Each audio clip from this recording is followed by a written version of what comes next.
Astronomía y Espacio de Campus Party. Sí, ya. Me da muchísimo gusto presentarles a Mario de Leo.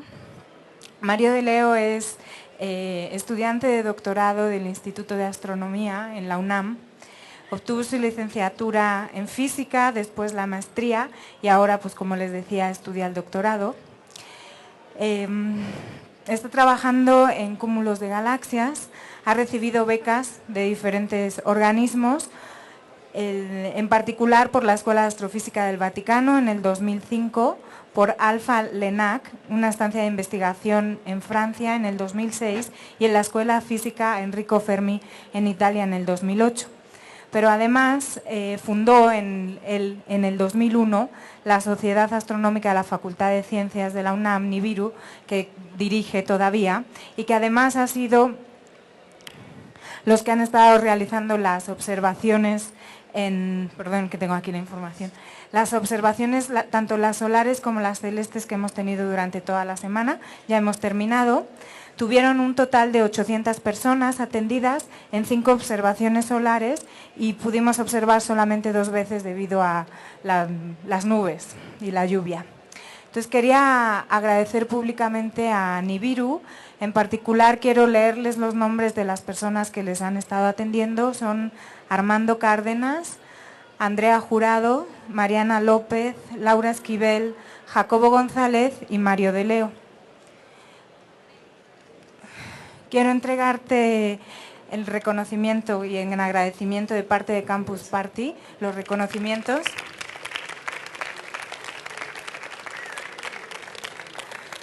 Muchísimas gracias y gracias. Bueno, les dejo con su plática.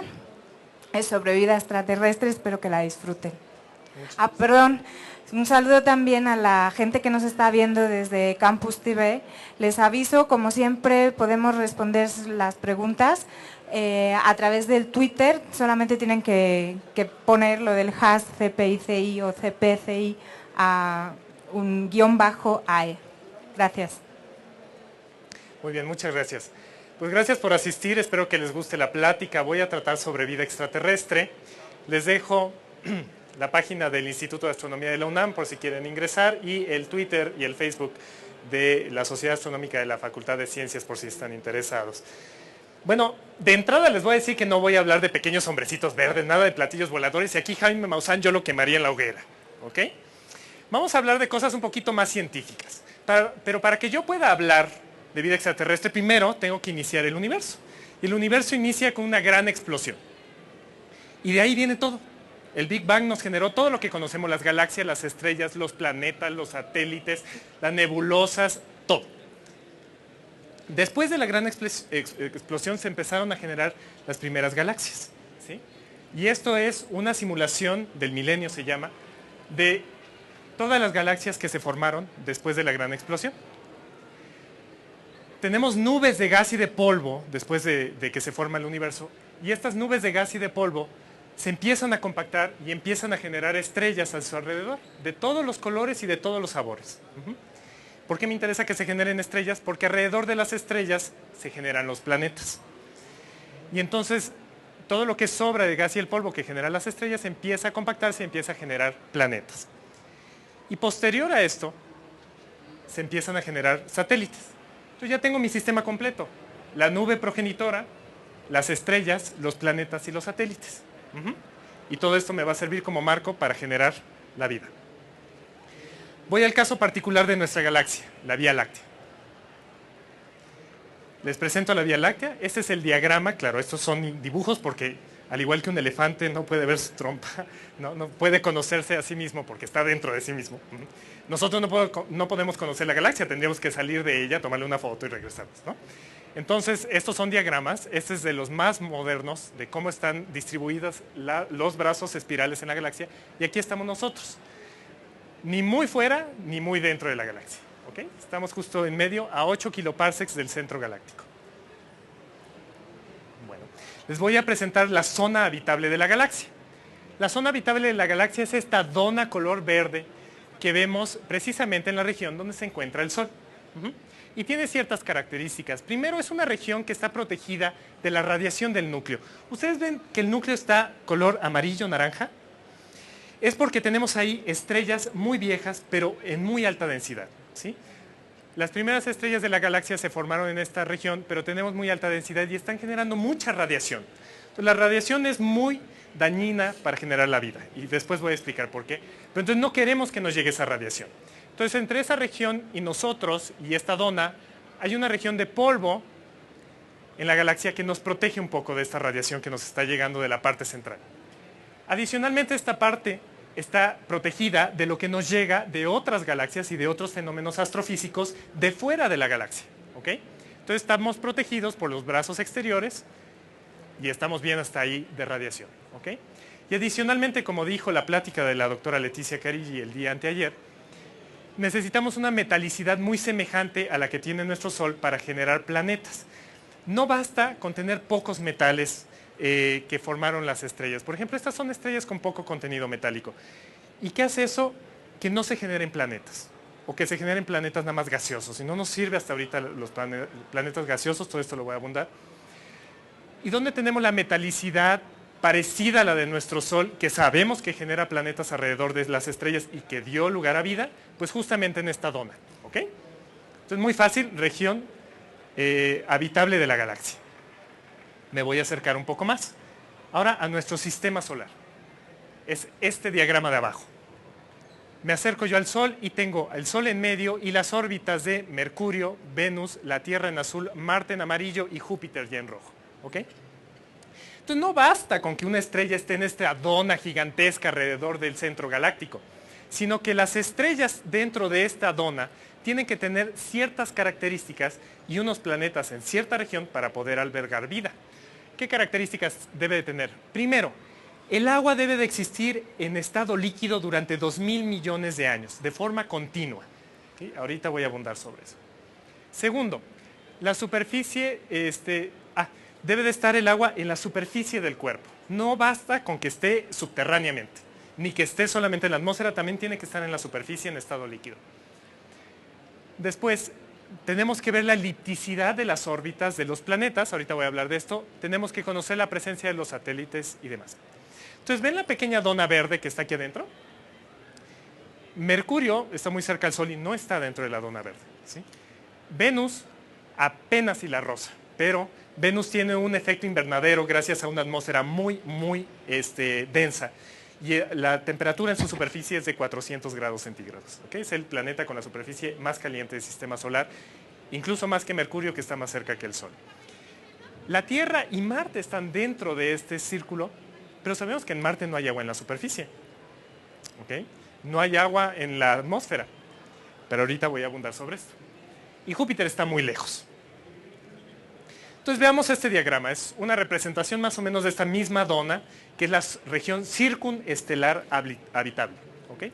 Entonces tenemos el Sol y un planeta muy cercano, un planeta que está en la región verde y un planeta con una órbita muy elíptica. Se acerca y se aleja mucho del Sol.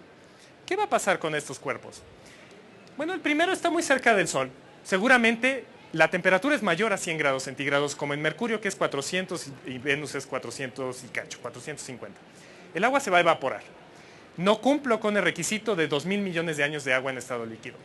Descartado.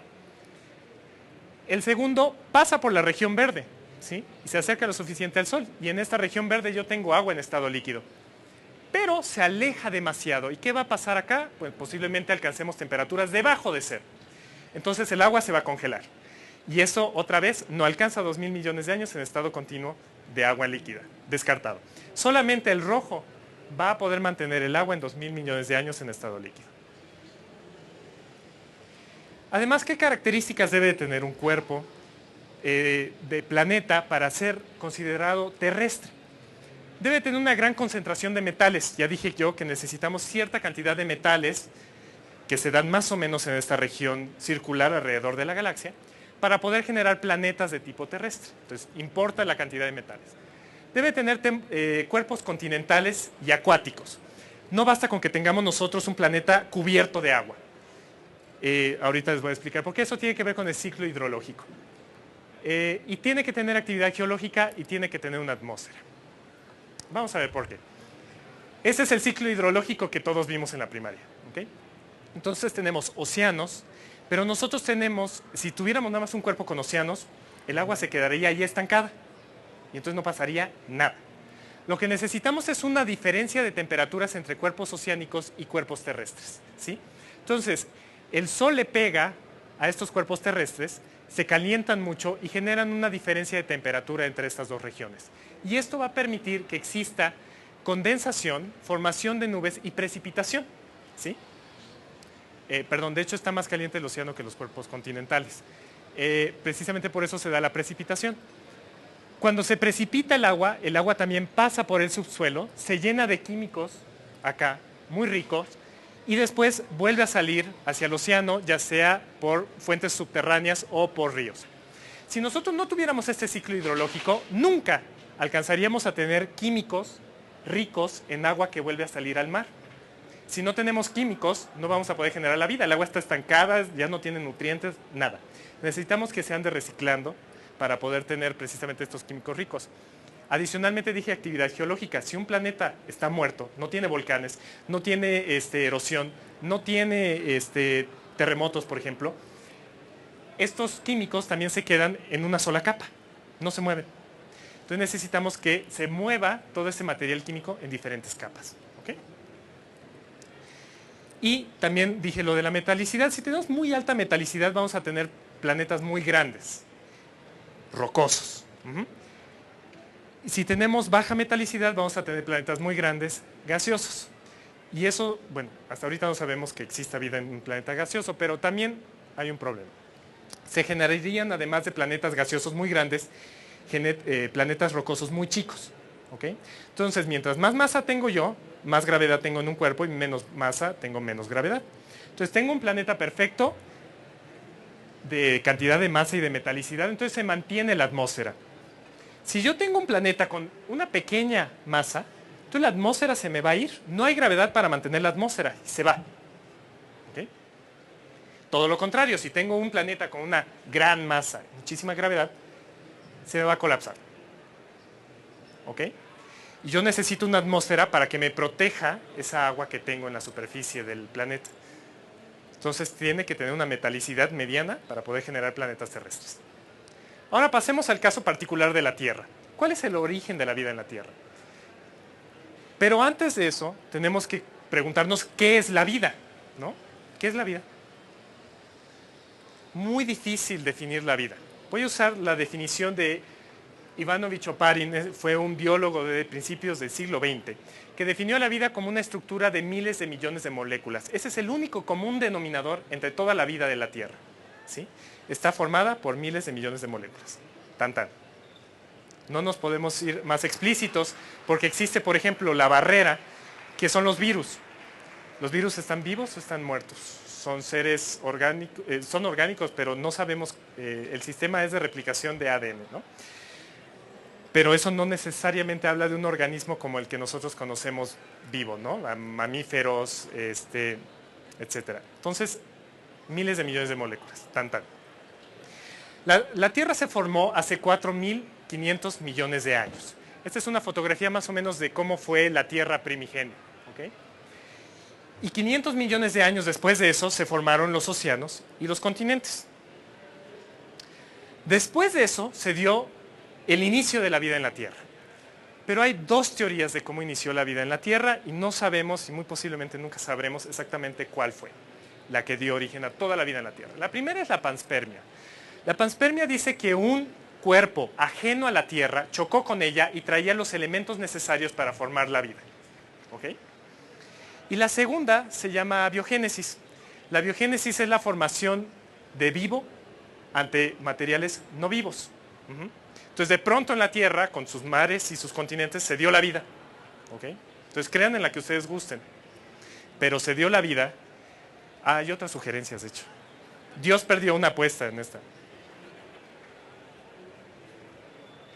¿Ok? Y bueno, y después está la que está de moda en Estados Unidos.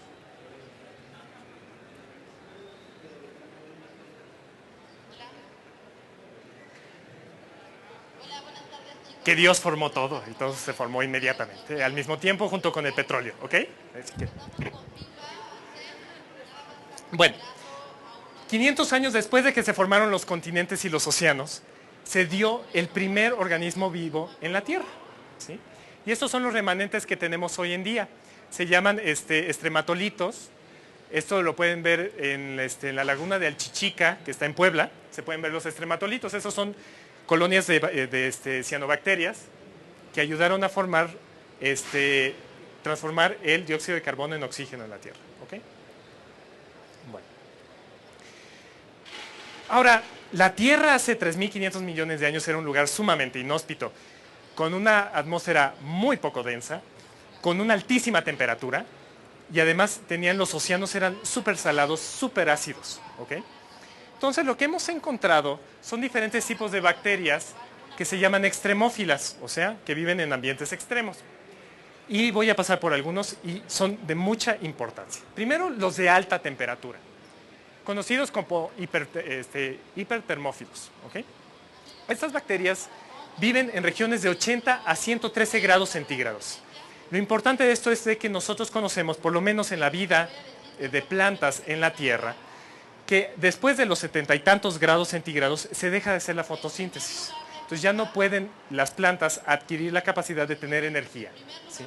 Estos organismos alcanzan a vivir a temperaturas de hasta 300 grados centígrados, ¿okay? Y todavía pueden producir energía para vivir. Déjenme mostrarles este video. Este video está tomado a 2,5 kilómetros de profundidad en el suelo del mar, ¿ok? Son, vean, aquí hay como una cucaracha marina y aquí hay diferentes organismos de plantas. Son regiones donde sale precisamente esta agua caliente que ya se recicló y que se llenó de químicos en el fondo del océano y sale a 300 grados centígrados porque bueno, estamos más cerca del núcleo de la Tierra que está caliente y salen las cosas más calientes. Y ahí se encontró vida y de hecho ahí se cree que se generó la vida en la Tierra. El primer tipo de vida se generó en estos lugares que se conocen como chimeneas subterráneas. ¿Ok?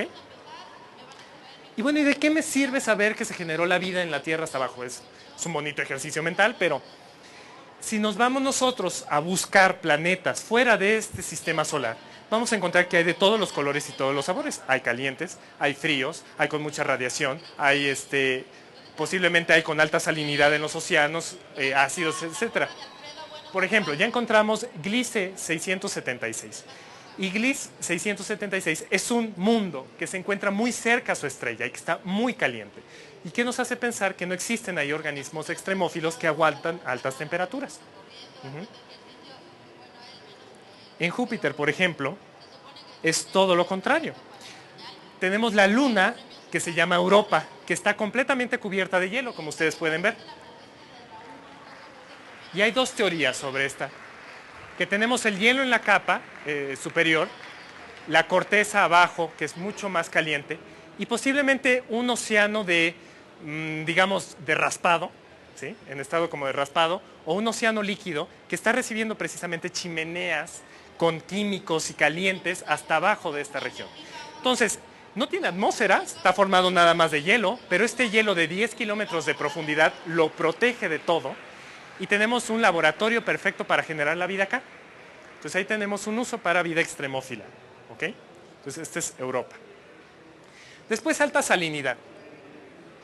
Imagínense ustedes tomarse 2 cucharadas soperas de agua, 2 cucharadas soperas de sal en 1 litro de agua. ¿Se tomarían el agua? No, ¿verdad? Guácalas. Bueno, los océanos contienen esa cantidad de sal, 2 cucharadas soperas por litro. Ahora imagínense echarle a eso 20 cucharadas de sal. ¿Ahora sí se tomarían el agua? Todavía menos, ¿no? Si les da diarrea tomándose esta agua de sal, imagínense con las 20 se acaban medio muertos. Bueno, hay organismos en el mar muerto que viven a esta concentración de sal. Y nosotros sabemos que la salinidad de los océanos de la Tierra era mucho más alta hace miles de millones de años, cuando se inició la vida. Entonces, por eso nos interesa conocer este tipo de bacterias. Después, hemos buscado nosotros, en la búsqueda por metales en la superficie de la Tierra, hemos explorado minas que son muy ácidas o son muy básicas. El cuerpo humano tiene una basicidad, bueno, más bien es casi neutro, o sea, ¿sí? No es ni muy ácido ni muy básico, es más o menos neutro. Entonces, el básico es como el cloro es muy básico, y ácido es como el ácido gástrico, que va deshaciendo todo el alimento que tomamos. Entonces, el mar, para que se den cuenta, esta es una escala del 0 al 13, ¿ok? Entonces, el mar, para que se den cuenta, tiene una acidez de 8.2, es más o menos neutro, más o menos. La Coca-Cola que se toman, que es horrorosa para su estómago, tiene una acidez de 3.2, ¿ok? Es muy, muy ácido.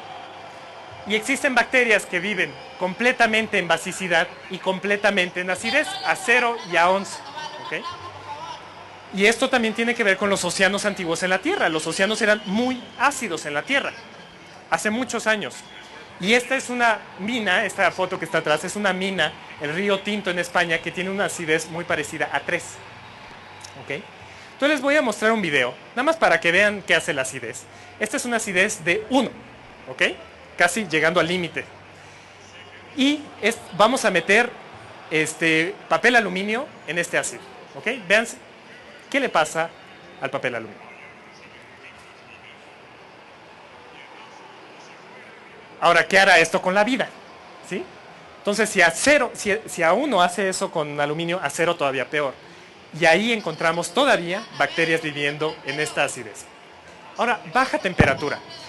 Lo más extraño, bueno, lo más inhóspito de este planeta es el Polo Sur, ¿ok?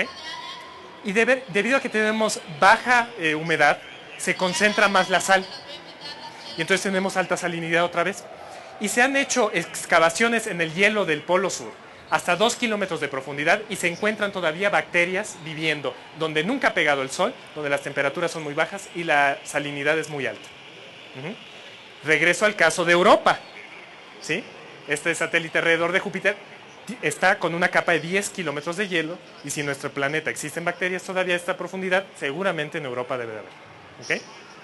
Otro planeta Ogle 2005, ¿sí? Muy frío, es el cuerpo más frío conocido en el universo, a menos 205 grados, 220 grados centígrados.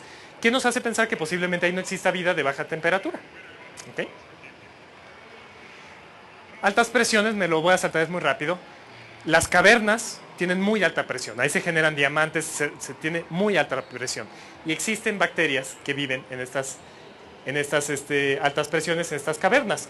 En Marte sabemos que no existe vida en la superficie, en algún momento estuvo, y en la atmósfera tampoco hay casi trazos de agua, pero sí se han encontrado trazos de agua, o por lo menos los rastros de agua, debajo de la superficie de Marte. Entonces, posiblemente estos organismos de altas presiones en cavernas viven debajo de la superficie de Marte. ¿Ok? Vean ustedes, por ejemplo, en particular voy a seguir, esta es la atmósfera de Marte, muy tenue la atmósfera de Marte, y si ven, a ver si pasa a la siguiente, estos son los rastros de agua debajo de la superficie de Marte. Mientras más azul esté el mapa, más concentración de agua se ha encontrado debajo de la superficie, ¿ok? Y vean ustedes esto, es clarísimo, si ustedes van en un avión y ven estos rastros en la Tierra, saben que ahí pasaba un río, ¿no? Igual y se secó, es un tipo de erosión. Y esto lo vemos nosotros en Marte. Entonces no queda duda que debajo de la superficie exista agua. Y por último, alta radiación. Existe, el ser humano, créanme, aguanta 0.5 rads, es una unidad, por año, antes de que empiece a sufrir daños por radiación del cuerpo, o el ácido desoxirribonucleico. Bueno, hay bacterias que aguantan 6.000 rads por hora, y en 24 horas se regenera todo su ADN, y no sufren deformaciones. ¿Ok? Entonces, ¿qué nos hace pensar también que en otros planetas no existan estos tipos de bacterias? Por ejemplo, tenemos posiblemente planetas alrededor de pulsares. Pulsares son estrellas súper radiativas que nos van a generar una incidencia muy fuerte de energía en la superficie de los planetas, y que nos hace pensar que no existen este tipo de bacterias extremófilas. Y ahora sí, perdón, por último, este fue un descubrimiento del año pasado, que el cianuro es un veneno común para todos los organismos vivos en la Tierra. Ustedes le dan cianuro a una bacteria, le dan ustedes cianuro a una ballena o a un ser humano, se les va a morir. ¿Ok? y se encontró en unos lagos en Estados Unidos unas bacterias que viven metiendo en su ciclo de vida el cianuro. ¿Okay? Entonces, quién sabe si en Saturno, por ejemplo, donde tenemos nosotros el satélite de Titán, que es como una Tierra primigenia, de hecho le pueden ver aquí la atmósfera Titán, estos son los anillos de Saturno, entonces aquí tiene una atmósfera Titán, como verán es pura nube.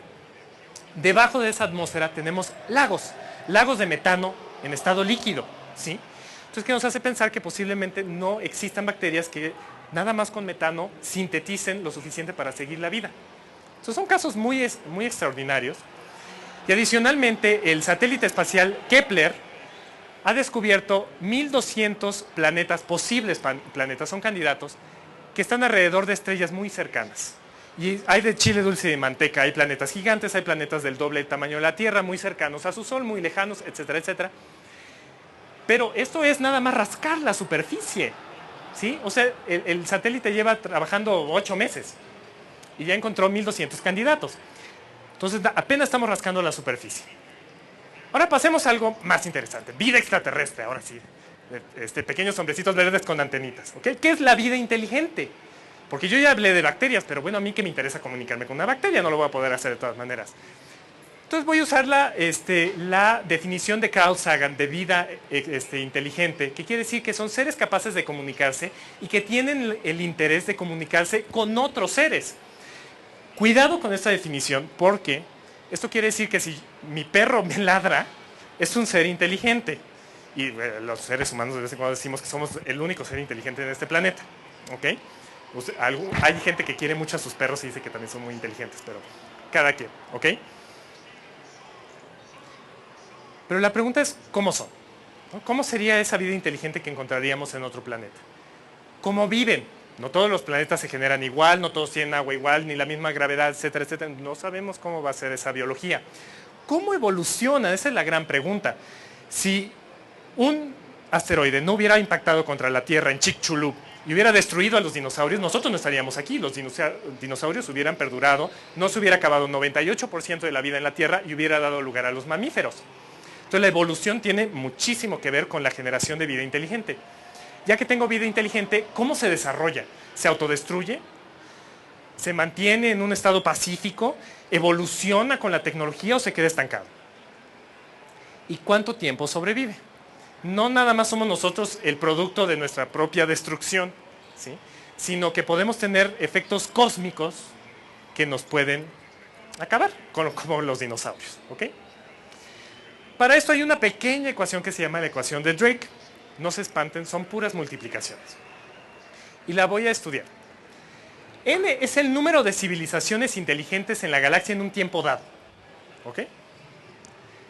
Y entonces N me lo va a dar la multiplicación de una serie de numeritos muy difíciles de calcular, ¿ok? El primero es el número de estrellas que se forman cada año en la galaxia, ¿okay? Y ese número ya más o menos lo tenemos acotado y es aproximadamente 20 estrellas por año, ¿ok? Van haciendo el cálculo mental, ¿ok? 20 por la fracción de estrellas que por su tamaño y metalicidad de esas que se formaron y además que hay en la galaxia, son buenos candidatos para tener sistemas planetarios. Ya dije yo que las estrellas que están muy cerca del núcleo y las estrellas que están muy afuera de la galaxia no tienen la metalicidad para generar los planetas que nos interesan. Entonces, suponemos que el 50% de estas estrellas genera planetas terrestres, ¿ok? Entonces, 20 por 0.5, estas son fracciones del total, entonces 20 por 0.5. Después, número promedio de planetas en estrellas que tienen la capacidad de formarlas. Creemos que no todas las estrellas forman planetas, ¿sí? Entonces, se supone que el 50% de estas genera planetas terrestres. Entonces, vamos 20 por 0.5 por 0.5. ¿Ahí la llevan? Después, número de planetas capaces de tener vida en la zona habitable de la galaxia, ¿ok? En nuestro sistema solar sabemos que hay vida solo en un planeta, la Tierra. Pero seamos optimistas y digamos que tanto en Europa como en Titán puede haber vida. Entonces vamos a decir que 3, ¿no? Si fuéramos todavía más optimistas diríamos que debajo de la superficie de Marte, entonces 4. Después el número de planetas donde la vida ha surgido, y bueno, sabemos que solo ha surgido en la nuestra, entonces es 1/3 del total, ¿sí? 0.3. Ahí la llevan, ¿verdad? Después, la fracción de planetas que desarrollaron vida inteligente, y como los seres humanos somos súper inteligentes, somos el total del planeta, del 1/3 de planetas que tienen la capacidad de desarrollar vida. ¿Okay? Y después, la fracción de posibles civilizaciones que han desarrollado medios de comunicación en radio. Ahorita voy a llegar a lo de radio. Y como nosotros somos muy inteligentes y ya nos comunicamos por radio y todavía en cosas más avanzadas, entonces somos el total, 1. Y después, el número, si todos estos números estaban difíciles de calcular, el último es el peor. ¿Okay? ¿Cuánto vive una civilización antes de ser autodestruida o destruida por un suceso cósmico o ecológico, etcétera? Y aquí, depende de quién le preguntan, puede ser 200 años, o sea, no nos queda mucho, porque esto es después de desarrollar comunicación por radio. Entonces no nos queda mucho. O otros dicen que 10,000 años. Échenlo ustedes, 10,000, 20,000, etcétera. Nada más recuerden que es una multiplicación y mientras más le suban o más le bajen, va a afectar muy fuerte el resultado. ¿Ok? ¿Cuántas civilizaciones tenemos en la galaxia al mismo tiempo? ¿Quién sabe, verdad? Se los voy a decir hasta el final de la plática. ¿Ok? Ahora, ya tenemos vida inteligente en la galaxia. ¿Y ahora cómo me comunico? Ya hablé yo de radio. ¿Por qué radio? Vean ustedes, esta es la atmósfera de la Tierra, ¿ok? Y estas son las diferentes longitudes de onda, desde rayos gamma, rayos X, el visible, en el que ven nuestros ojos, pasamos por microondas, infrarrojo y después radio. Esto, café, quiere decir que no pasan las ondas, ¿sí? No nos llegan los rayos gamma. Afortunadamente, afortunadamente no nos llega los rayos ultravioleta, que es precisamente lo que nos quema en el cuerpo cuando estamos en el mar. Sí nos llega la luz visible, que es con lo que vemos en el ojo, y nos llega todo lo que venga en radiación en radio. ¿Ok? Bien. Entonces, desde la Tierra podemos escuchar si alguien nos manda un mensajito en radio, porque si nos manda aquí en rayos X, pues no va a pasar la atmósfera. Ahora, ¿qué es lo bueno de radio? Las ondas de radio son ondas muy espaciadas. Entre cumbre y cumbre de la onda de radio puede existir metros o kilómetros incluso de distancia, ¿ok? Y entonces si yo estoy en el espacio y mando desde mi planeta un mensaje, una onda hacia otro planeta, ya sabemos que el espacio, el universo está lleno de hidrógeno y helio y polvo y gas, y entonces se va a encontrar, por ejemplo, esa onda que yo mande, se va a encontrar con estas partículas en su camino. Entonces si yo mando mi señal en rayos X, por ejemplo, que es una onda súper chiquita, o sea, de cumbre a cumbre, debe de haber unos nanómetros, un poquito más. Seguro se va a encontrar una partícula de polvo, va a chocar con ella y va a quedar dispersada, o lo va a absorber la partícula de polvo y adiós mensaje. Nunca voy a escuchar yo a nadie de otro planeta. Si lo mando por ondas de radio, pues claro, hay una partícula de gas por ahí, y como mide mi onda 1 kilómetro entre cumbre y cumbre, ni lo va a notar. Y va a pasar muy fácilmente. ¿Ok?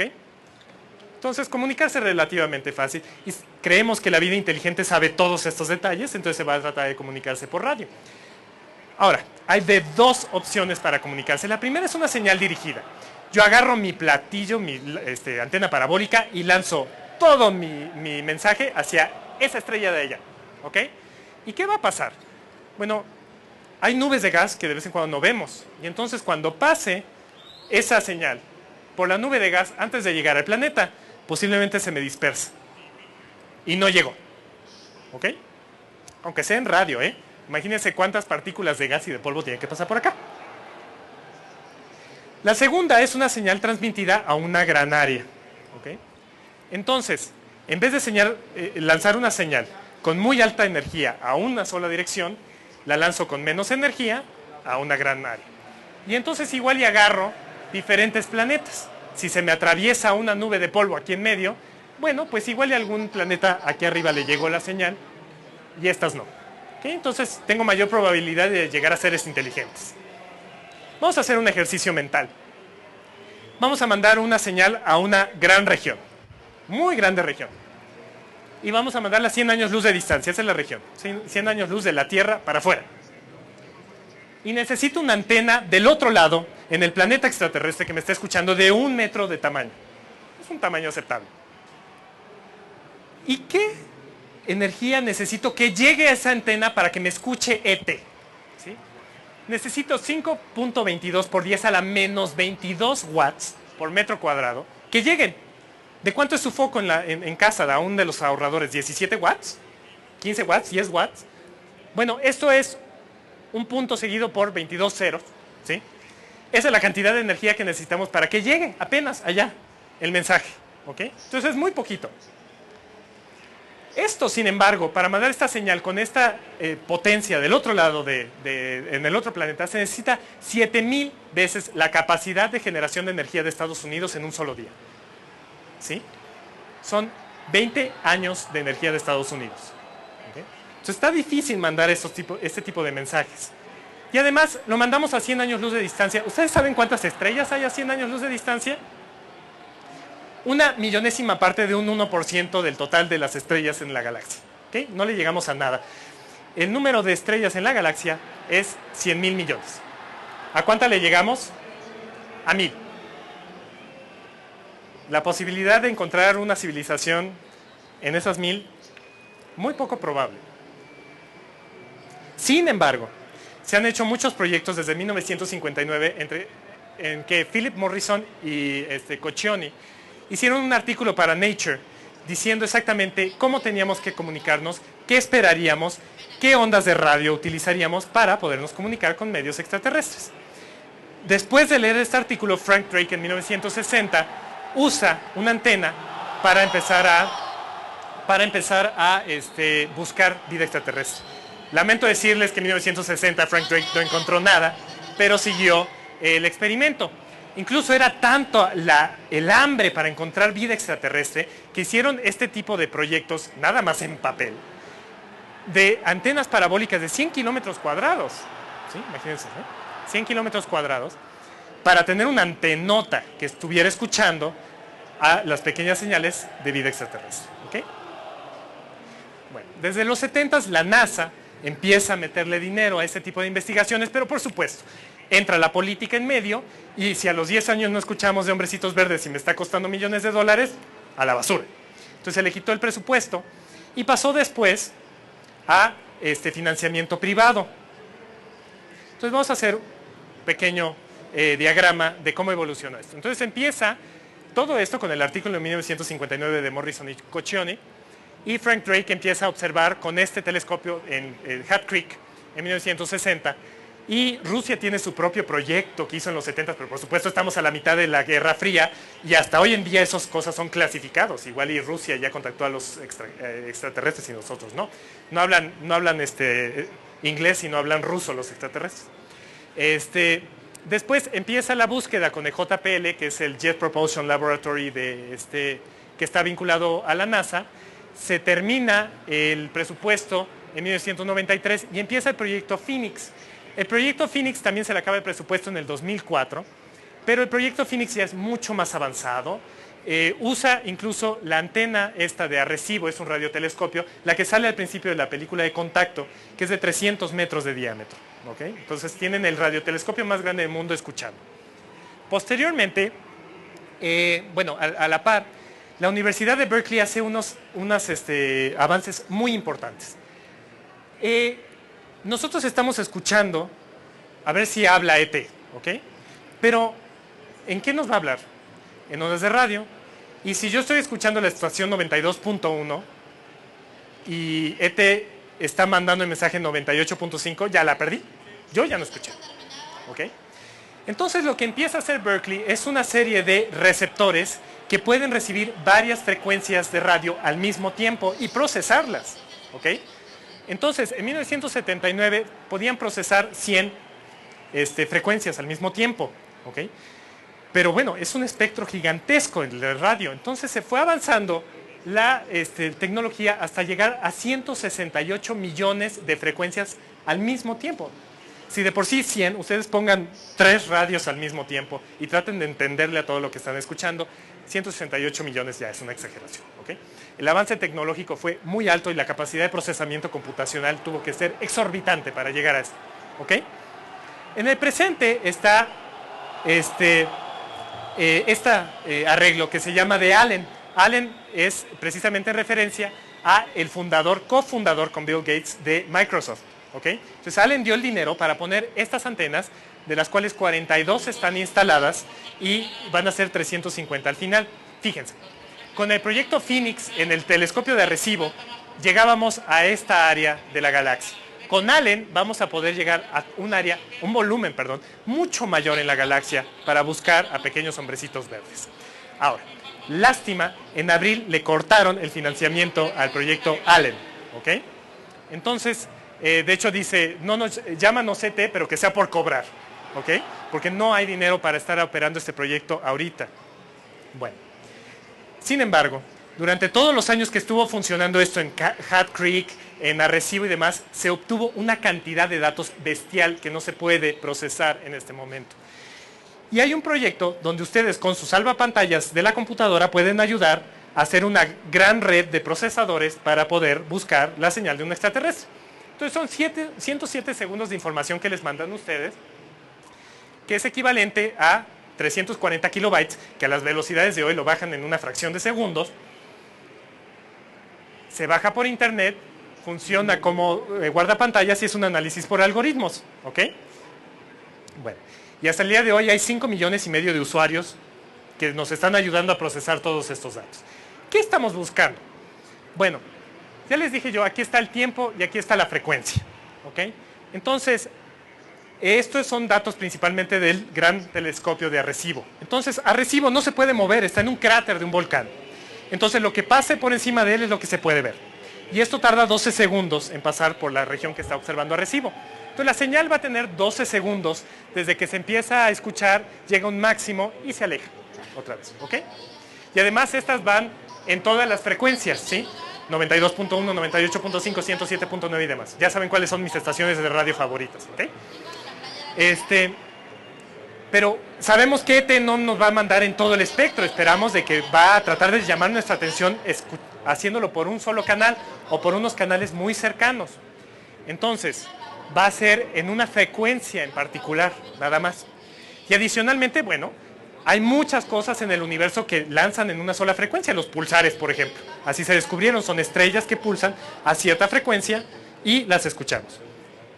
Para distinguirse de ese ruido de fondo en el universo, necesitamos que tengan algo, una señal que nos llame la atención. Y si podemos poner audio, por favor, de la computadora. Este es de la película Contacto. ¿Se acuerdan cuando Jodie Foster está escuchando?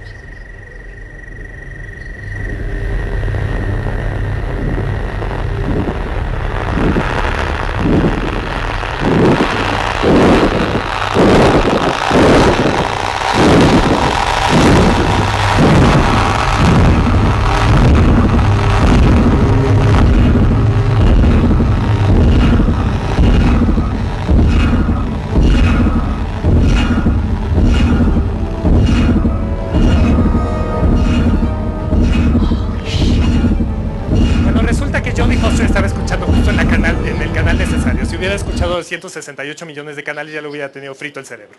Pero es más o menos así. Sobre el ruido del fondo del universo debemos de escuchar una señal que nos llame la atención, ¿ok? Adicionalmente, esa señal tiene que tener un cambio de frecuencia. Al igual que una... ¿el audio está prendido? Al igual que una ambulancia cuando va pasando,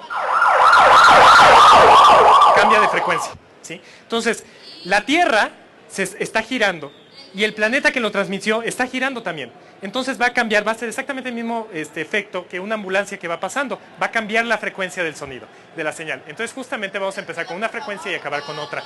Y además tiene que estar pulsando. Ya una vez que tenga yo eso, tengo una señal candidato. Y esto es como se vería en sus salvapantallas si encuentran el candidato de vida extraterrestre, ¿ok? Ahora, el dato no se manda solo a usted, a ti, por ejemplo, ¿no? Se manda al de al lado para que no se pierda la información y para corroborar si las dos computadoras encuentran a ET, entonces se van a llevar un diplomita y van a ser felices y famosos por el resto de sus vidas, ¿okay? No les aseguro que ricos porque esto no deja mucho dinero. Ahora, a pesar de esto es para recibir información. Nosotros sí hemos hecho intentos para mandar información. Ahora vamos a ver los detalles de estos intentos porque son bastante... tienen sus detallitos, ¿ok? Esto se mandó en 1974. Un mensaje codificado por el Dr. Frank Drake, especialista precisamente en esta búsqueda de vida extraterrestre, a un cúmulo globular M13. Los cúmulos globulares son grupos compactos de estrellas que orbitan la Vía Láctea, son pequeños satélites de la Vía Láctea y tienen las estrellas más viejas de la Vía Láctea, de 9.000 millones, 10.000 millones de años.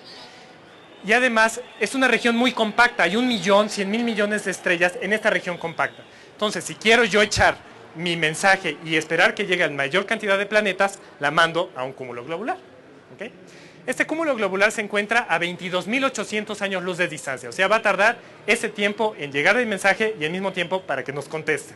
Entonces, siéntense a esperar porque va a tardar 45.600 años en ir y regresar. ¿Okay?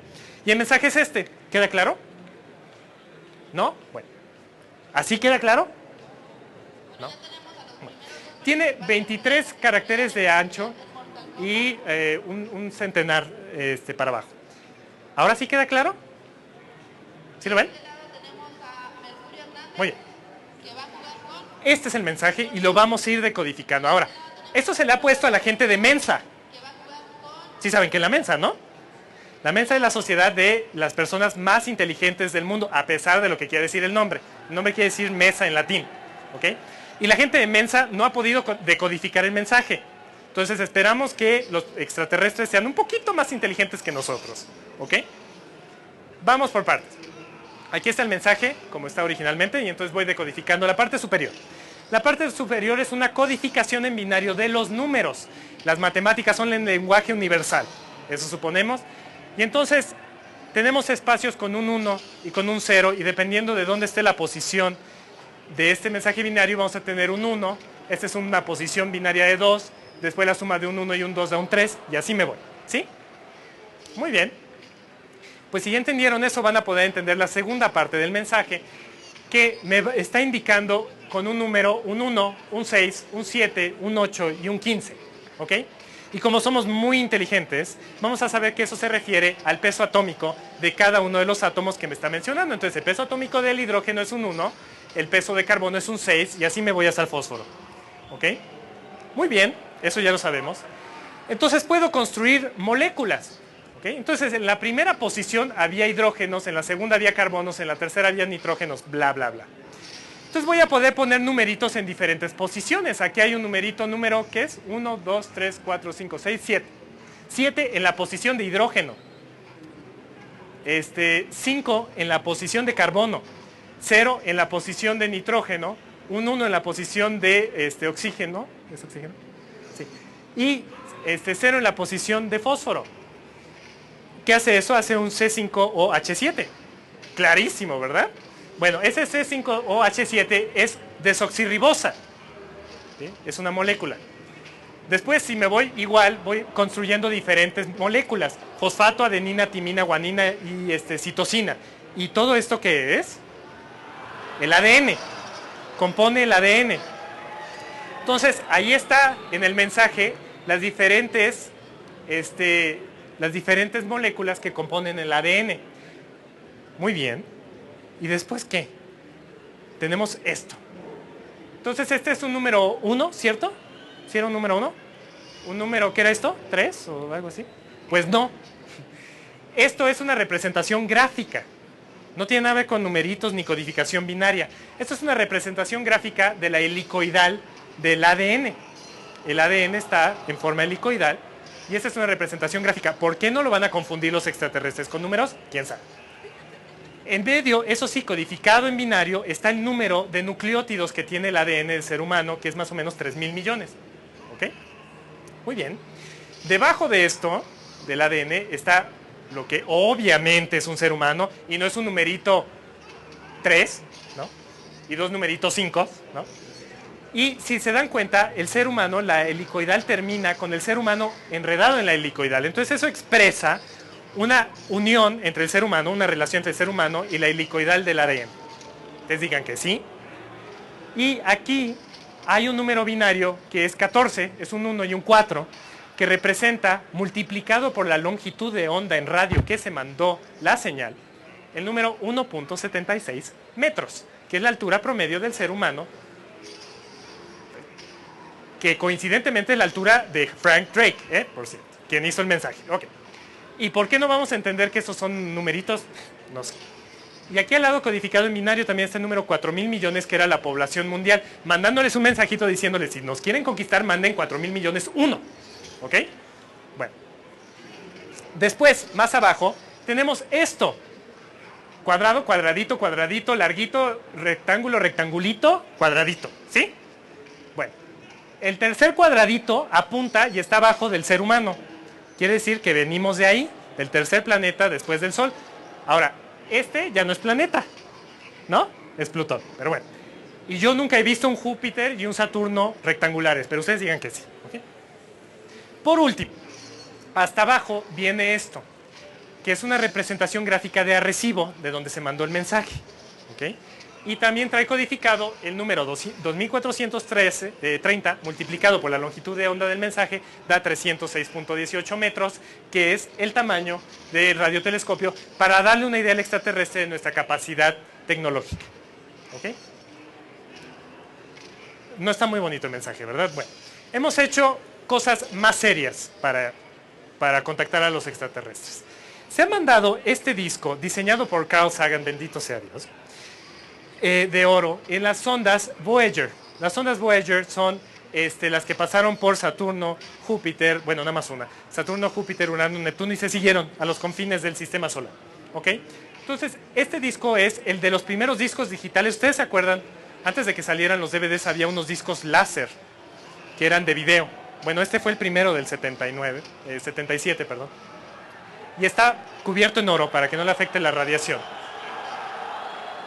Y esto es lo que trae el disco en la cubierta exterior, que es de oro, y trae trae muchos mensajes. Es como un mactrillo, porque trae muchas cosas, trae mensajes, trae aguja, trae todo, van a ver. Hay adentro de este disco 115 imágenes de forma análoga, diferentes sonidos y saludos en 55 idiomas. No vaya a ser que no nos resulte como Viaje a las Estrellas, que todo el mundo habla inglés, ¿no? Y adicionalmente trae mensajes por los presidentes Carter, que era de Estados Unidos en ese entonces, por supuesto estaba pagando, quería mandar su mensaje a los extraterrestres, y del secretario general de la ONU. Bueno, vamos a ver cuáles son algunas de estas imágenes que trae. Primero, un lenguaje universal en matemáticas. Vamos a empezar con definir los números y después definir pequeñas cálculos aritméticos, ¿sí? 2 más 3 da 5, y 2 más 2 da 4, como diría Barney, ¿ok? Y después damos fracciones. Si entendemos fracciones, me va a dar algunas unidades. Cuando cambia el spin del electrón en un átomo de hidrógeno neutro, se le llama una unidad de tiempo, y al átomo de hidrógeno se le llama una unidad de masa, y la longitud de onda de este cambio de spin del electrón se llama una longitud de onda, y así vamos haciendo, ¿ok? Y si entendimos esto, y esperemos que los extraterrestres sean mejores en fracciones que nosotros, podemos hacer modelos de átomos, la fracción de diferentes elementos en la atmósfera terrestre, ¿sí? 78% de nitrógeno, 21% de oxígeno, etc. Y después trae cosas un poquito más avanzadas. La reproducción humana, cómo se conocieron ellos dos, el ADN, cómo está precisamente de esta forma helicoidal, cómo nos tomamos el agua en casa, espero que no lo hagan así, y los dibujos que hizo el hijo de Frank Drake y lo pusieron en el refri. Estos de veras son dibujos que pusieron de evolución de las especies hasta el ser humano, pero la verdad es que un niño de 3 años hace un dibujo mejor que esto. ¿Okay? Bueno. Entonces, para llegar a todo eso, necesitamos usar nuestro mactrillo que trae el disco, y entonces el disco trae una aguja, trae instrucciones, trae el disco. ¿Okay? Entonces, en la carátula vienen precisamente esas instrucciones, que primero vamos a definir la unidad. Otra vez, cuando cambia el spin del electrón alrededor de un átomo de hidrógeno neutro, tenemos la unidad matemática. ¿Okay? Si entendimos eso, entonces vamos a poder entender nuestra pequeña aguja que viene con el disco, y ver a cuántas revoluciones por minuto tenemos que hacer girar el disco para empezar a leerlo. Posteriormente se dice que de afuera hacia adentro va la aguja leyendo, y que va a durar 54 minutos la lectura. Si logro entender todo, yo tengo una señal de audio y una señal de video con este tipo de frecuencia, pues de señal. Y si tengo un monitor extraterrestre, voy a empezar a generar mi señal de izquierda a derecha con 512 imágenes. ¿ok? Con 512 líneas. Si todo lo hice bien, la primera imagen que debo de sacar es un círculo. Y de ahí puedo decodificar todo lo que ya les enseñé, ¿ok? Y finalmente, muy inteligente es eso, es poner la posición de 14 pulsares. Ya les dije yo, pulsares son estrellas que emiten a cierta frecuencia muy particular. 14 pulsares que nosotros conocemos y vemos desde la Tierra. Entonces, con esto les decimos dónde están los pulsares con tal frecuencia para dar coordenadas para encontrarnos de dónde salió esta sonda, ¿ok? Antes de esto vino una placa en las sondas Pioneer 10 y 11 que salieron antes que las Voyager, donde venía precisamente esto de los pulsares, la unidad matemática, de dónde salió el satélite. Esto no es muy bueno porque Plutón, insisto, ya no es clasificado como planeta, y los seres humanos, ¿ok? Y la sonda está justamente atrás. Ha habido muchas críticas a este diagrama, permítanme censurarlo. Bueno, ya. Sí, para que no nos sintamos menos cuando lleguen los extraterrestres. Ahora, ¿cuáles son las conclusiones? No he dicho nada, no he dicho que hemos encontrado o que sea fácil encontrar a los seres extraterrestres. Mandar un mensaje es súper complicado, recibir un mensaje es otra cuestión. Mandar sondas a Europa a perforar los 10 kilómetros de hielo, no lo podemos hacer en la Tierra todavía, entonces a miles de millones de kilómetros de distancia es muy complicado. Entonces, la conclusión es más que nada el avance tecnológico que ha tenido el ser humano gracias a la búsqueda de vida extraterrestre. Hemos tenido avances en astronomía gigantescos. ¿Cuántas estrellas se están formando al año en la galaxia? ¿Cuántas tienen planetas? ¿Cuántos de esos planetas están en las regiones habitables? ¿Cuánta radiación nos está llegando del núcleo galáctico de afuera, etcétera? Muy grandes. De la física, todo lo que acabo de mencionar también están emparejadas la astronomía y la física. De la biología, ¿cómo se formó la vida en la Tierra? ¿No? En las chimeneas, en las profundidades del océano, vino de otro cuerpo, etcétera. Ha habido avances muy importantes. De la química, cómo funcionan estos organismos con cianuro, ya les mencioné yo, altas temperaturas, bajas temperaturas, alta alcalinidad, basicidad, etcétera. Las matemáticas, ni se diga, la capacidad de procesamiento junto con la computación de 168 millones de canales al mismo tiempo no es cosa fácil. Hacer estas redes de computadoras para que analicen los mensajes que ya han llegado a recibo tampoco es fácil. Entonces son avances muy, muy grandes. ¿Y por qué hacerlo? ¿No? Pues para buscar al extraterrestre y no creernos que somos los únicos seres vivos en este gigantesco universo con 100,000 millones de galaxias, con 100,000 millones de estrellas cada una. No somos únicos, no somos especiales. Empezamos creyendo que la Tierra era el centro del universo y después que el Sol era el centro de bla, bla, bla. ¿No? Somos un accidente de la evolución y muy posiblemente ese accidente sucedió en muchísimos otros lugares al mismo tiempo. ¿Okay? Como diría Carl Sagan, si de veras el universo estaría vacío sería una gran pérdida de espacio. ¿Sí? ¿Ya hicieron el cálculo mental? ¿Se acordaron del cálculo mental? ¿Cuánto es?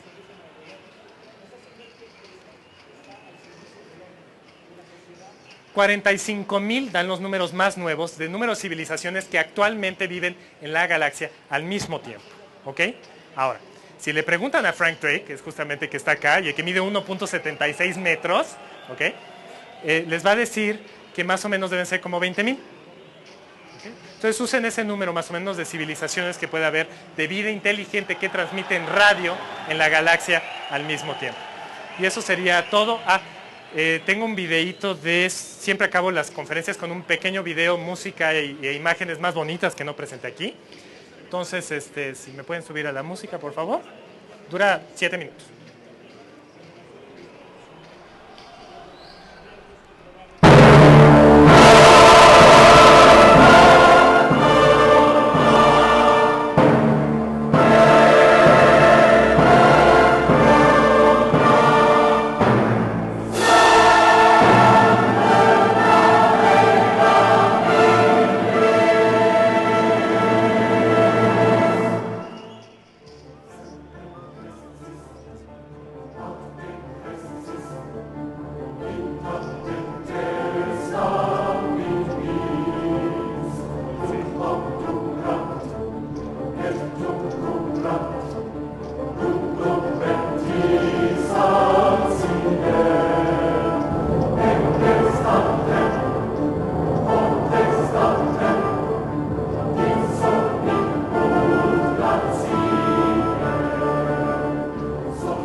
Muchas gracias, Mario. Voy a empezar con una de las preguntas del tuit. Yerla, que ya es un habitual de preguntarnos, te pregunta, ¿puede existir la vida fuera de un planeta? Sí, posiblemente. Yo ya mencioné, por ejemplo, que hay 2 satélites con probabilidad de vida en este sistema solar, entonces estaría fuera de un planeta, en Europa y en Titán. Y posiblemente, como mencioné, la teoría de panspermia, de que viene la vida de algún objeto externo a la Tierra, puede haber que algún asteroide tuviera esta capacidad, ¿no? Y también pregunta si no han sido contestados alguna vez los mensajes enviados. No, no se crean eso de que existen estos círculos en los trigales en Inglaterra y de que hay uno de contestación del mensaje de recibo. Eso está más photoshopeado que nada. No ha habido ningún mensaje. Tardaría 22.000 años en llegar el mensaje y 22 de regreso. ¿Okay? Pasamos entonces para las preguntas acá.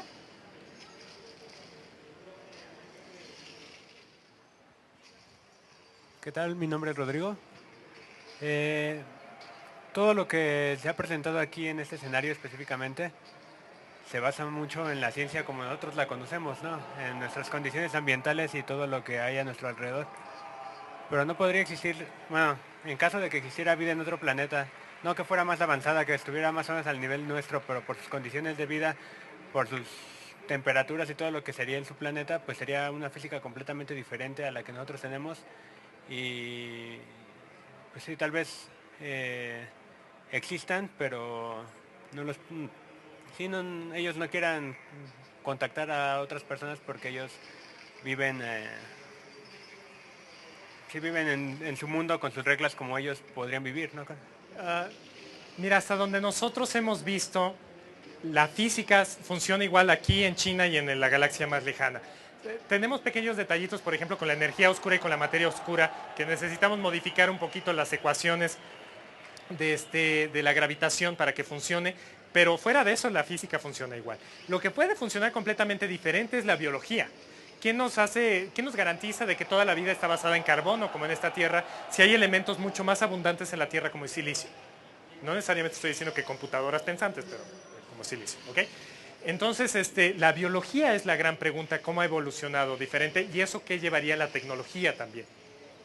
¿Sí? Entonces, la física no, pero la biología, quién sabe, y esa es la gran interrogante, cómo evoluciona, cómo se genera la vida en otro lugar, cómo evoluciona y qué tecnología va a desarrollar.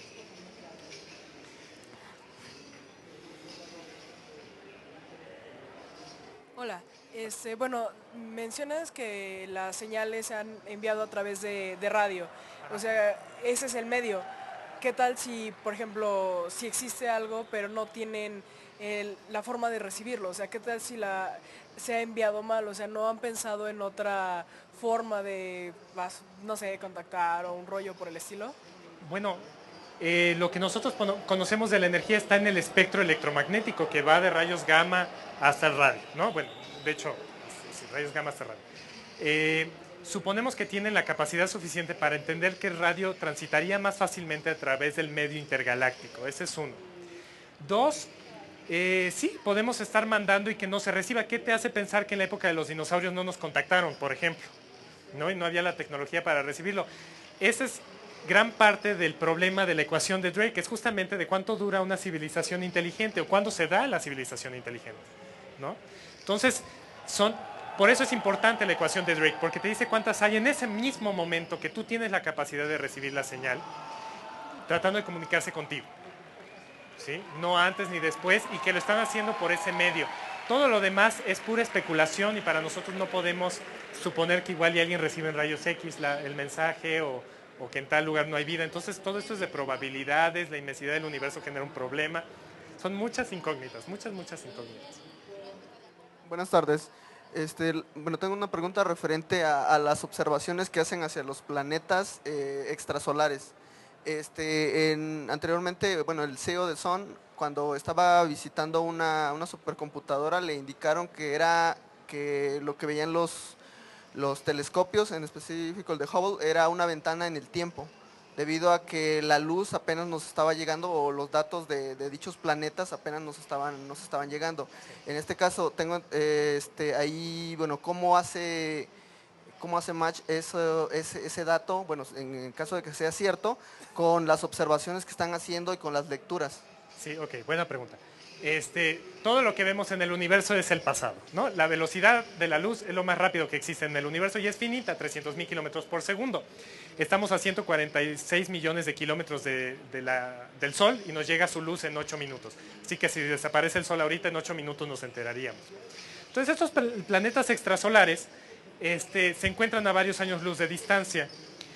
Y ahí es donde la ecuación de Drake presenta un problema. O sea, te dicen las civilizaciones que existen ahorita, pero igual y esa civilización que mandó un mensaje, vivía en un planeta a 10.000 años luz de distancia, te va a llegar 10.000 años en llegarle el mensaje, igual y cuando lo contestes y les llegue, ya no existe la civilización. De hecho, hay un cuento muy bonito, creo que es de Ray Bradbury o de Isaac Asimov, donde el ser humano ya viaja en naves espaciales y encuentra un planeta que en algún momento estuvo habitado, que sabía que iban a morir y que dejaron todo su acervo de arte y de música guardado en cuevas subterráneas en su planeta para que lo encontrara una civilización posterior.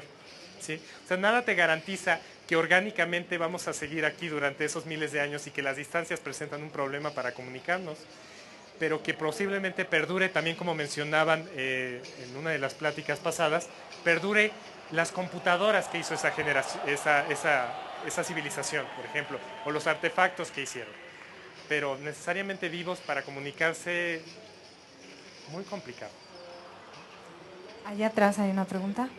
Dos preguntas concretas. Una es, ¿qué es lo que hace falta para que en laboratorio nosotros creemos vida?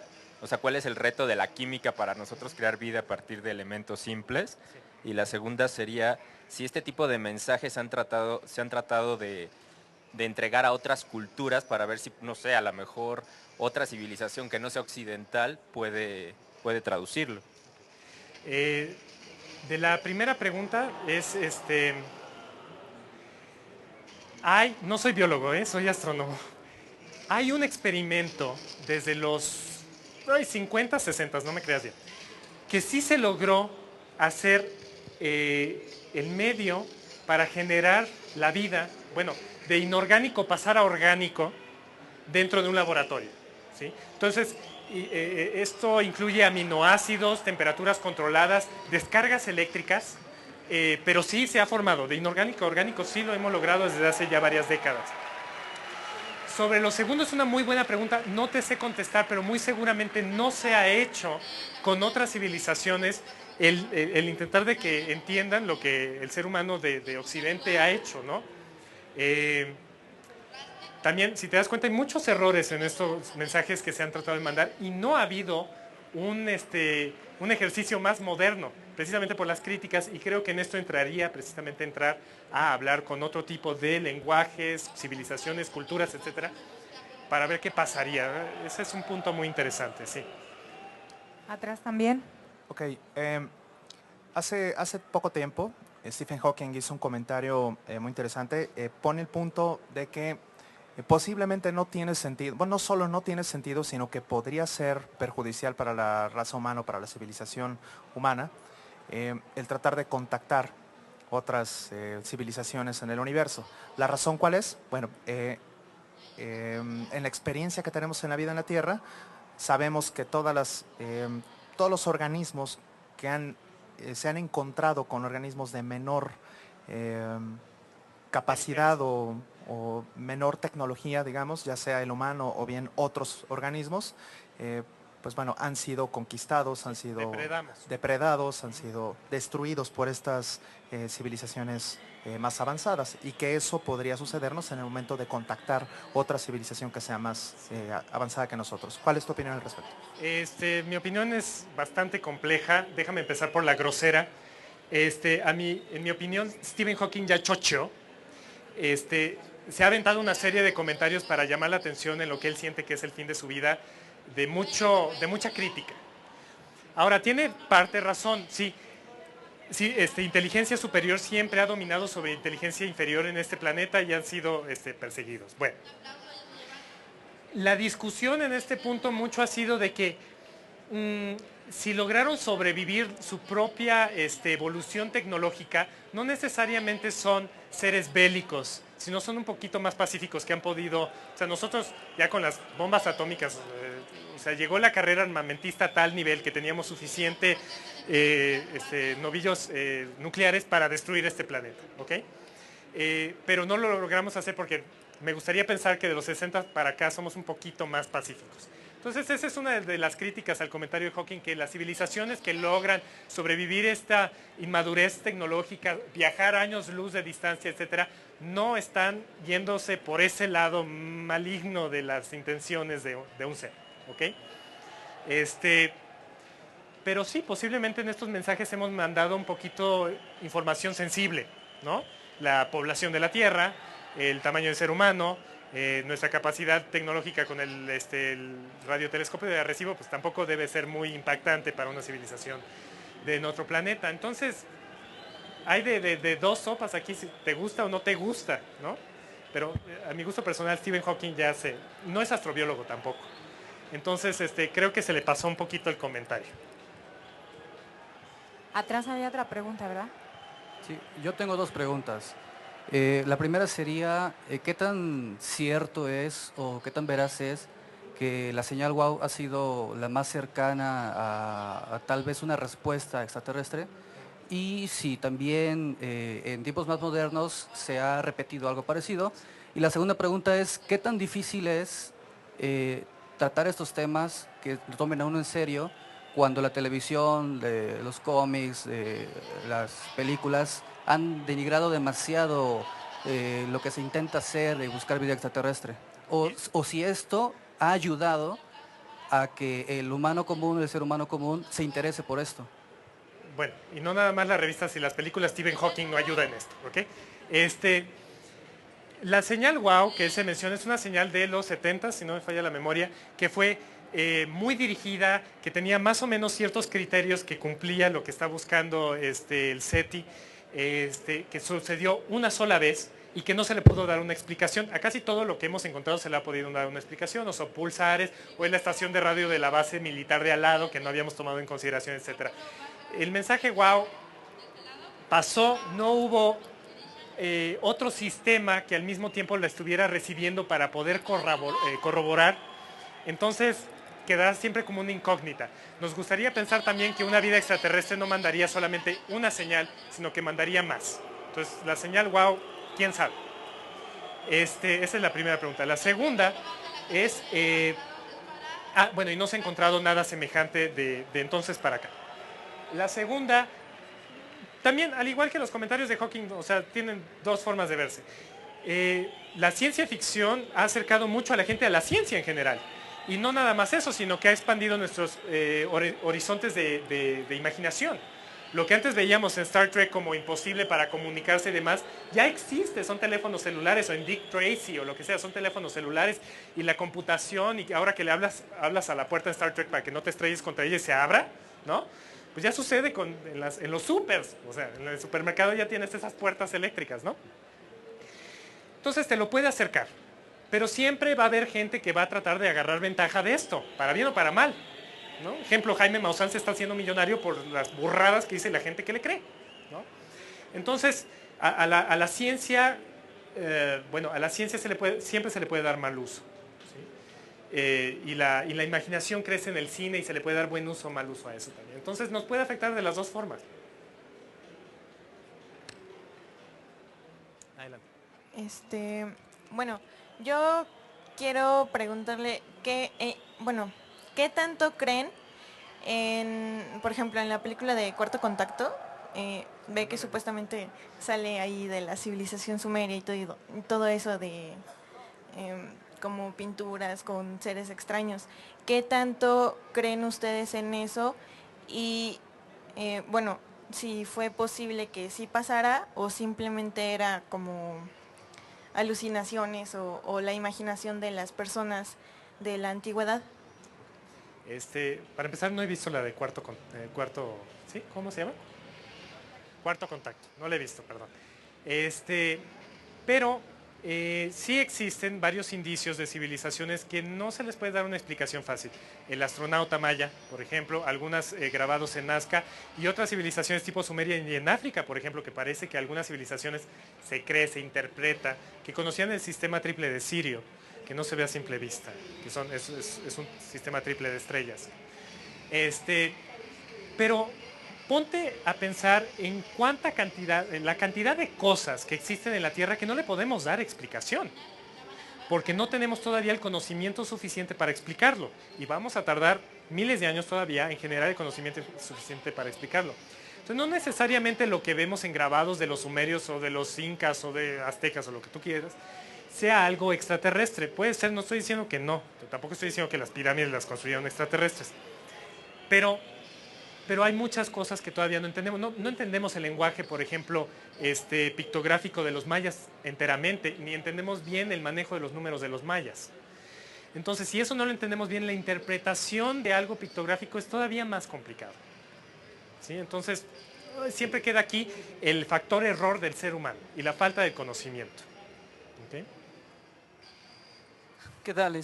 Considerando el tiempo que usted nos estaba comentando de respuesta que mandan los mensajes, que son pues millones de años luz, y considerando también lo que escuché en una conferencia allá en la UAP, somos de Puebla, que nos decían que en un momento la Tierra y todo el universo posiblemente desaparezcan. Pero con esos millones de años en tardar la respuesta, ¿usted considera viable todavía gastar, digamos, esos millones de dólares o no sé, de tanto dinero en proyectos como considerando que tal vez, como nos comentaba, llega un momento en que si nos llegan a responder, nuestra civilización puede ya no existir? Vale la pena, ¿por qué no? Tú no sabes si entre que el mensaje llega de aquí al cúmulo globular M13, donde se mandó a 22.000 años luz de distancia, se le atraviesa algo más cercano. 1. 2, lo de que el universo se va a terminar de deshacer. Tarda todavía miles y miles de millones de años para que eso suceda. El ser humano ya no va a estar aquí, gran parte de las civilizaciones tampoco, entonces eso no importa tanto. Pero estos mensajes se mandaron en los 70s. En los 70s no conocíamos ni un solo planeta extrasolar. Como mencioné, de diciembre para acá, Kepler ha encontrado 1.200 candidatos a planetas. Y uno de esos es un sistema que es Gliese 500 y cacho, que no me acuerdo del número, pero ya lo dieron en 2 pláticas acá, que tiene 6 planetas encontrados orbitando alrededor de su estrella, y uno de esos planetas está en la región habitable de esa estrella. Y adicionalmente se encuentra a 30 años luz de distancia. Entonces a mí me parece que no debe ser el único caso, debe de haber otras estrellas con esta particularidad muy cercano a nosotros, y 30 años luz ya me parece muy razonable para recibir una respuesta. Entonces, apenas estamos rascando la superficie, pero ya tenemos instrumentos mucho más sofisticados para hacerlo bien. ¿Alguna otra pregunta? ¿Qué pasa con los proyectos que pierden su financiación? O sea, digamos, las antenas las dejan ahí a que se deterioren por el ambiente o algo así. O sea, ¿no tienen un cuidado con su equipo para, digamos, esperar dinero a después? Okay. Por lo general, entran en desuso y sí se echan a perder. En el caso particular del array de Allen, por ejemplo, que fue el que mencioné que perdió el dinero, existe todavía la cantidad suficiente para tener a alguien in situ manteniendo todo en orden y proteger las antenas, a esperar a que llegue alguien con varios millones de dólares para ponerlo a activar otra vez, y igual y ya no llegan a las 350 antenas, pero 42 funcionarán cuando haya dinero otra vez.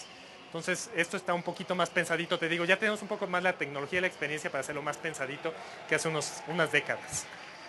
Última pregunta por allá, porque vamos a pasar a la siguiente plática. Bueno, hola, me gustaría saber tu opinión acerca de Salvador Freixedo, no sé si lo conozcas. Bueno, él es un investigador acerca de todo este fenómeno y ahí tuvo una información donde los alienígenas, bueno, como quieran decirle, les dieron información de que en el Templo Mayor, antes de que pasara el terremoto y saliera el Templo Mayor, encontrarían cosas. Entonces, después de que pasó este terremoto, la gente encontró eso. Entonces, ¿cómo se explica que tengan esa información antes de lo que había pasado? O sea, no sé, igual sería bueno comentarlo o investigar acerca de eso. Primero me hace difícil pensar que se comunicarían con él, ¿no? No con alguien más, o cualquiera de nosotros. Segundo, te voy a decir la particularidad de México. México tuvo grupos de diferentes civilizaciones en toda la República Mexicana. Tú levantas una piedra en México y encuentras algo, una pirámide, lo que sea. Tú puedes pasar por carreteras en Michoacán y ves montículos que sabes que hay una pirámide allá abajo y que no ha habido dinero para explorarla todavía. Vas a excavar, vas a hacer un túnel del metro y vas a encontrar cosas. Y vas a seguir excavando en el Templo Mayor y vas a seguir encontrando cosas. Entonces, yo también puedo decir que me habló la Virgen, pero... O sea, eso es muy obvio que ibas a encontrar algo, ¿no? Entonces, hay que pensarlo de otra forma. Es poco creíble. Pues muchas gracias a todos. Mario va a seguir por aquí para atender a sus preguntas, que me imagino que todavía seguirán teniendo preguntas. Yo les invito a que se queden con nosotros porque en unos minutos vamos a comenzar nuestra próxima plática. Es sobre la astronomía mexicana del siglo XXI, así que para todos aquellos que quieran ser astrónomos o que quieran saber qué va a ser la astronomía mexicana en los próximos años, pues que se queden. Antes quiero agradecer en nombre de Campus Party a Mario de Leo por la excelente labor que ha hecho, no solo por esta plática, sino también por todas las observaciones. Te entrego este reconocimiento y te quiero regalar esta foto de la tripulación de la última misión del Shuttle y le vamos a despedir con un súper fuerte aplauso. Gracias, Mario. Gracias.